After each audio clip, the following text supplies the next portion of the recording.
ఈ video June 2వ తేదీ నుండి హైదరాబాద్లో ఎంఎంటీఎస్లో ఉచిత ప్రయాణం కోసం రూపొందించిన ప్రణాళికను అందిస్తూ పట్టణ రవాణా ముసాయిదా మరియు సవాళ్లను విశ్లేషిస్తుంది. ప్రజా రవాణాను ప్రోత్సహించడం, పట్టణ రవాణా ఖర్చులను తగ్గించడం మరియు రహదారి ట్రాఫిక్ను తగ్గించడం ద్వారా పట్టణ కాలుష్యం మరియు ట్రాఫిక్ రద్దీ సమస్యలను పరిష్కరించడమే లక్ష్యం. ఇది ప్రజా రవాణా వ్యవస్థను పూర్తిగా ఉపయోగించుకోవడాన్ని ప్రోత్సహిస్తుంది. ఎంటీఎస్ సర్వీసుల పునరుద్ధరణకు ముఖ్యమంత్రి రేవంత్ రెడ్డి పచ్చజెండా ఊపారు.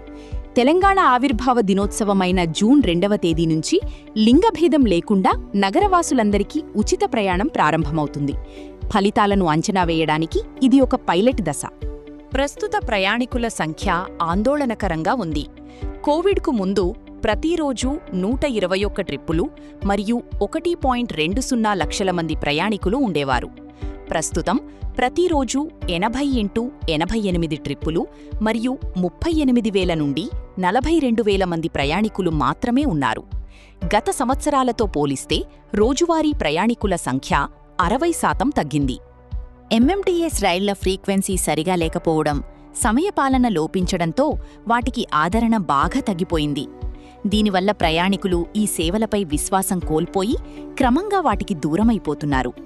ఈ ఆర్థిక నమూనా దక్షిణ మధ్య రైల్వేకు హామీతో కూడిన ఆదాయాన్ని, ప్రయాణికులకు ఉచిత ప్రయాణాన్ని అందిస్తుంది. ఉచిత ప్రయాణం కారణంగా ప్రయాణికుల సంఖ్య పెరిగినప్పటికీ అంచనా వేసిన 10 కోట్ల రూపాయల వార్షిక ఆదాయాన్ని రాష్ట్ర ప్రభుత్వం దక్షిణ మధ్య రైల్వేకు పరిహారంగా చెల్లిస్తుంది. ప్రత్యేక సీఎస్ జయేష్ రంజన్ చేసిన 4 ప్రతిపాదనలలో రద్దీ సమయాల్లో ట్రిప్పులను పెంచడం, ఖచ్చితమైన సమయపాలనను అమలు చేయడం వంటివి ఉన్నాయి. ఈ ప్రణాళిక ఎంఎంటీఎస్ స్టేషన్లలో ప్రాథమిక సౌకర్యాలను మెరుగుపరచడం, రైల్వే స్టేషన్లలో టీఎస్ఆర్టీసీ బస్సులకు స్థలం కేటాయించడంపై కూడా దృష్టి సారిస్తుంది. మొదటి మరియు చివరి మైలు అనుసంధానం ఒక కీలకమైన అంశం.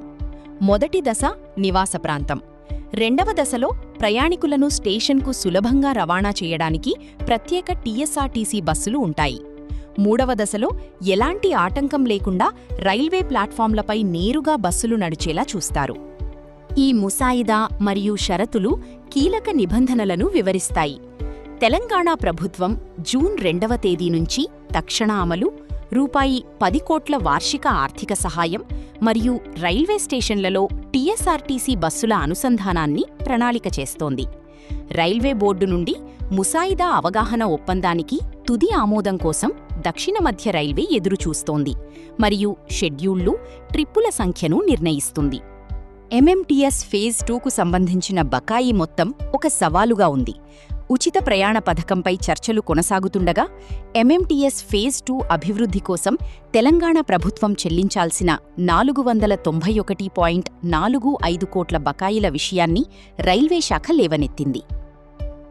జూన్ 2వ తేదీన లక్ష్యం వైపు ప్రయాణంలో 4 దశలుంటాయి. ప్రాథమిక చర్చలు, ముసాయిదా అవగాహన ఒప్పందం ఎంఓయు తయారీ మరియు ఆమోదం, రైల్వే బోర్డు అధికారిక ఆమోదం మరియు చివరగా జూన్ 2వ తేదీన పైలట్ ప్రాజెక్టును ప్రారంభించడం.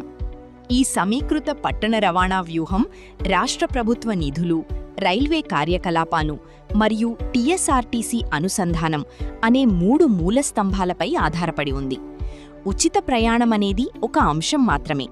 ఈ 3 వ్యవస్థలను ఏకీకృతం చేయడం పట్టణ ట్రాఫిక్ మరియు కాలుష్యానికి శాశ్వత పరిష్కారాన్ని అందిస్తుంది.